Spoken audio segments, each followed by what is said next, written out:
La tour Eiffel. De si loin que remonte ma mémoire, je l'ai toujours connue. Sa robe brune, ses boulons, ses enchevêtrements d'ampoules et d'acier m'ont vu grandir et évoluer sans que je ne la considère jamais comme vraiment particulière. Maintenant que j'ai grandi, je me rends compte à quel point elle est unique. Malgré les drames, les incendies, les crises, elle s'élève, toujours au même endroit, fière et indétrônable. La Dame de Fer, ainsi que j'aime bien l'appeler, n'a pas seulement marqué mon enfance, elle me fait sourire. À chaque fois que je la vois, elle me rappelle à quel point ceux qui étaient là avant ont œuvré pour qu'une seule silhouette, dressée dans un paysage urbain, me rappelle que je suis bientôt chez moi. Mais derrière son élégance, j'ai aussi appris qu'elle cache son histoire, une histoire mouvementée, celle d'un monument méprisé avant d'être adoré, promis à la destruction avant de devenir le cœur battant de Paris. C'est cette histoire que je vous propose de découvrir aujourd'hui ensemble dans Les Échos du Temps, un écho consacré à la mémoire de la Tour Eiffel. La première étape de la construction consiste à préparer le terrain pour la tour. Au nord, les choses sont plus simples, car le terrain est plus classique. Au sud, en revanche, côté Seine, le sol demande un traitement particulier. On érige alors des fondations sur une couche de sable et de gravier et on fait usage de caissons à air comprimé pour évacuer l'eau qui gorge le sol. Le principe, si vous voulez, est un peu le même que essorer une serviette qui est encore humide. Après avoir enlevé l'équivalent de 12 piscines olympiques de terre, et utiliser 9000 tonnes de pierre, les fondations sont coulées et la construction peut débuter le 1er juillet 1887. Les étapes de la construction vont dès lors s'enchaîner à un rythme effréné. Les ouvriers qui se relayeront sur le chantier empilent les piliers des structures et les plateformes des étages, comme on pourrait chez nous empiler les étages d'un château de cartes. En mars 1888, les piliers atteignent 57 mètres, soit la hauteur souhaitée pour le premier étage. Ce premier étage, que nombre d'entre nous ont déjà arpenté, est achevé quelques semaines plus tard, et la construction s'accélère encore. 4 mois et demi plus tard, c'est le second étage, à 115 mètres, qui est achevé. Ouais, je crois que je suis jamais monté aux eaux. À partir de la seconde plateforme, les piliers commencent alors à fusionner, donnant sa forme finale à la tour. Le 15 mars 1889, le dernier rivet est symboliquement posé. Le 31 mars, le drapeau français flotte, symbole qui sert à officiellement marquer l'achèvement du bâtiment. 2 ans, 2 mois et 5 jours, 150 à 300 ouvriers, plus de 18 000 pièces de fer et 2,5 millions de rivets, la tour devient la tour de tous les records. En mars 1889, la construction est terminée et ouvre au public. À 312 mètres, c'est alors la plus haute construction du monde. Elle dépasse de loin palais, cathédrales, obélisques et pyramides. Une prouesse sans précédent. En réalité, comme vous le pressentiez, tout commence quelques années plus tôt. Avec l'annonce de l'exposition universelle de 1889, Paris veut célébrer le centenaire de la Révolution française et la République cherche un symbole de sa grandeur. L'idée d'une tour de 300 mètres s'impose comme le projet phare du concours. Alors pourquoi 300 mètres? Dans la culture classique d'un Européen, une tour aussi élevée n'est pas sans rappeler la mythique tour de Babel par laquelle les hommes défient Dieu dans la Bible. Néanmoins, dépasser les 300 mètres, c'est accomplir un exploit technique démontrant une capacité à défier les éléments. Franchir la barre mythique des 1000 pieds, soit 300 mètres, c'est également réussir là où d'autres ont échoué. En effet, le projet d'une telle tour n'est pas nouveau. Que ce soit aux États-Unis avec le projet de la tour du centenaire américain ou en Grande-Bretagne avec celui de la tour de la réforme anglaise, beaucoup ont essayé, mais aucun n'a réussi à dépasser les contraintes techniques et économiques. Paris, elle, y parviendra pour 1889. Les organisateurs de l'exposition universelle organisent donc un concours pour choisir le meilleur projet de tour. Eiffel et sa société y participent en présentant le projet développé par Maurice Koechlin et Émile Nouguier. Néanmoins, il n'est pas seul.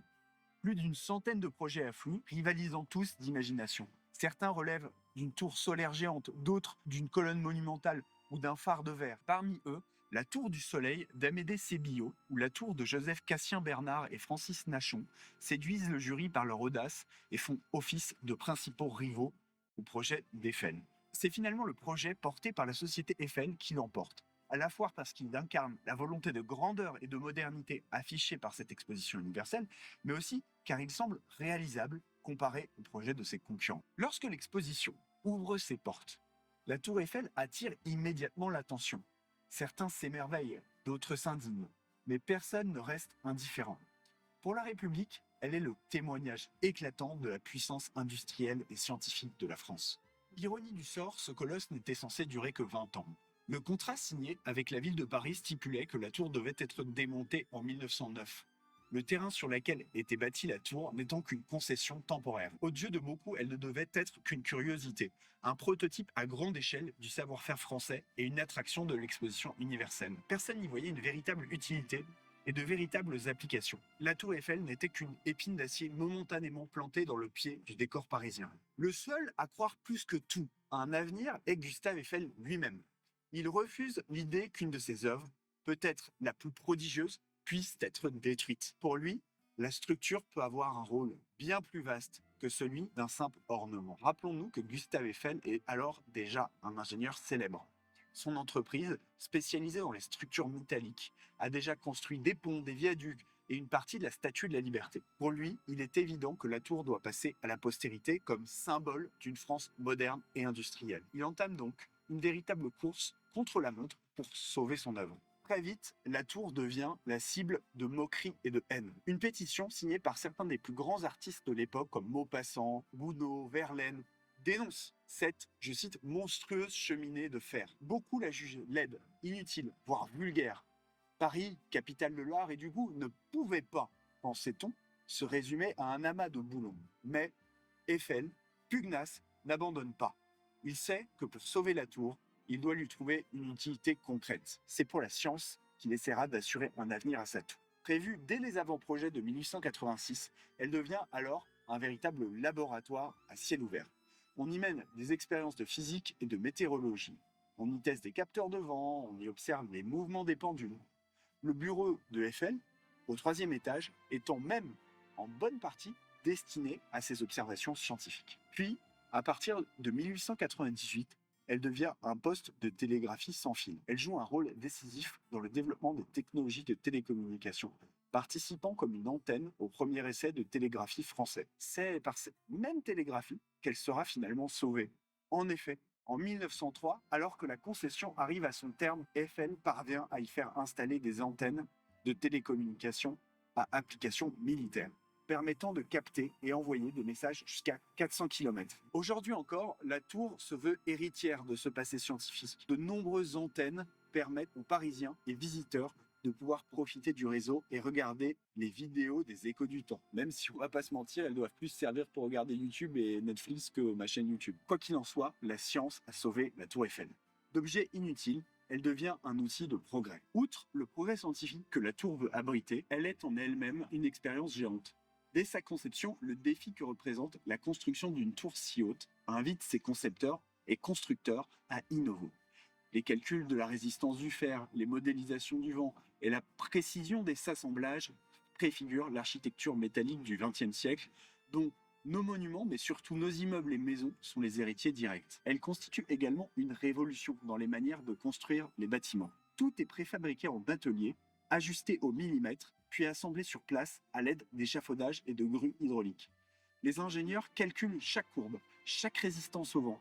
Pour la première fois, la science et la géométrie deviennent les fondations d'un rêve de fer. Peu à peu, le regard sur la tour change. Ce que l'on trouvait laid devient fascinant. D'épines plantées béantes au milieu de Paris, on commence davantage à la considérer comme une fine toile de dentelle d'acier. Dans les années 1910-1920, la tour Eiffel inspire les artistes modernes. Robert Delaunay l'a peint comme un tourbillon de couleurs et de formes. Apollinaire la célèbre dans ses poèmes. Les cinéastes en font le décor de la modernité. Elle devient la muse d'une époque nouvelle.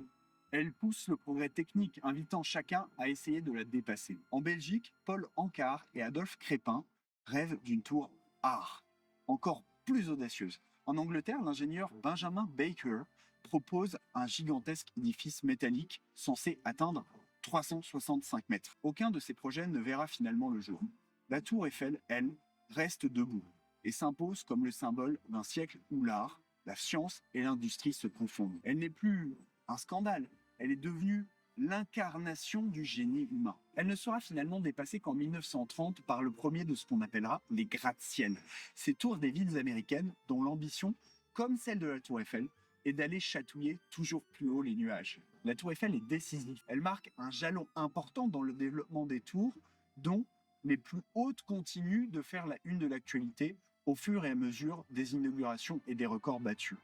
Elle est par ailleurs, avec le Washington Museum, le deuxième monument battant un record de hauteur et dont la destination principale n'est plus d'honorer un dieu, mais plutôt le génie et le progrès humain. Notons d'ailleurs que depuis, aucun édifice religieux n'a plus jamais été le plus élevé du monde. Aujourd'hui, la Tour Eiffel est bien plus qu'un monument.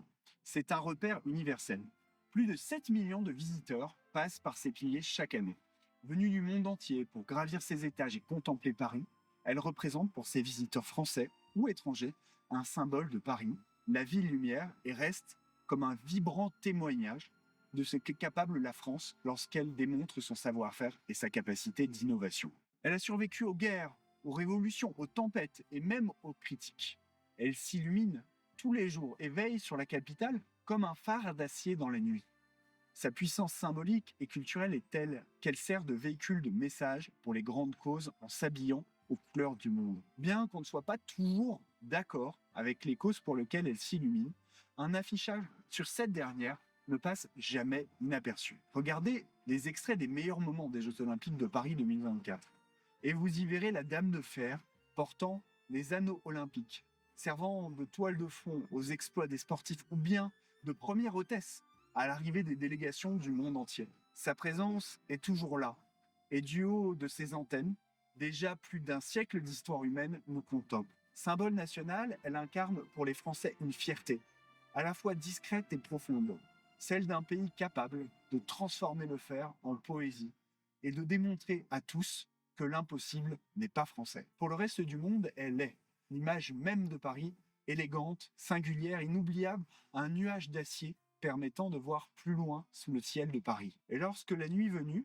ces lumières scintillent, il suffit d'un regard pour comprendre pourquoi elle est devenue l'indéboulonnable emblème de la France. Celle qui ne devait jamais dépasser la vingtaine est devenue éternelle.